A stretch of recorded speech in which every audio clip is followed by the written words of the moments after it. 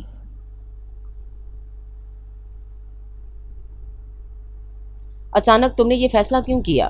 کیوں جانا چاہتی ہو مسقط؟ کوئی بات ہو گئی ہے کیا؟ انصاری صاحب کے چہرے پر تشویش آ گئی۔ وہاں میرا سارا بچپن گزرا ہے بابا، میری دوستیں، سہیلیاں، میرا بچپن، میری ماما، ان کے ہاتھ سے سجایا گیا وہ فلیٹ، ان کی خوشبو، اور اس کی آنکھیں نم ہو گئیں۔ کیا ہوا ہے تمہیں؟ اس کی نم آنکھیں دیکھ کر وہ بری طرح گھبرا گئے۔ بابا، میں وہاں جانا چاہتی ہوں، آپ بس کسی بھی طرح چلنے کی کریں۔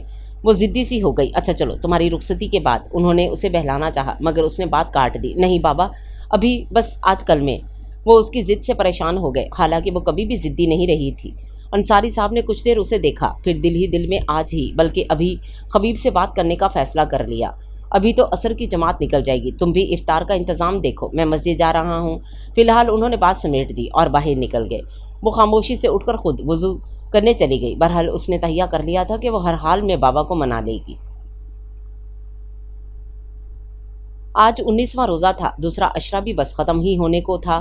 افطار میں تھوڑا ہی وقت رہ گیا تھا۔ شبینہ نے آج چھٹی کر لی تھی، البتہ رضیہ ضرور آ گئی تھی، جو الگ پریشان حال الٹے سیدھے کام کر رہی تھی۔ وہ جلدی جلدی اس کے ساتھ ٹیبل لگانے لگی۔ بابا نے اس کا ساتھ دیا اور اس کے ہاتھ سے شربت کا جگ لے کر ٹیبل پر رکھا۔ آپ بیٹھیں بابا، بس ہو گیا۔ اس نے منع بھی کیا مگر وہ اس کے ساتھ ساتھ لگے رہے۔ جلدی ہو جائے گا، بلکہ آ جاؤ، اذان کا وقت ہونے والا ہے۔ وہ ہانپتی کانپتی جلدی سے پکوڑوں کی ٹرے اٹھائے ڈائننگ روم میں بھاگی اور آ کر کرسی پر بیٹھ گئی۔ اقبال، اقبال! ابھی وہ صحیح طور سے سانس بھی نہ لے پائی تھی کہ پھپھو کی آواز پر چونک گئی، جو ہانپتی کانپتی اندر آ رہی تھیں۔ ان کا چہرہ بالکل پیلا پڑا ہوا تھا۔ ان کے پیچھے سارم، ستوت اور خبیب تھے، سب کے چہرے ہی اترے ہوئے تھے۔ اقبال، انصاری گھبرا کر کھڑے ہو گئے۔ وہ بھی بوکھلا گئی۔ پھپھو بری طرح رو رہی تھیں۔ ہائے میری دکھیاری بہن! اقبال، مجھے فوراً لے چلو اسلام آباد۔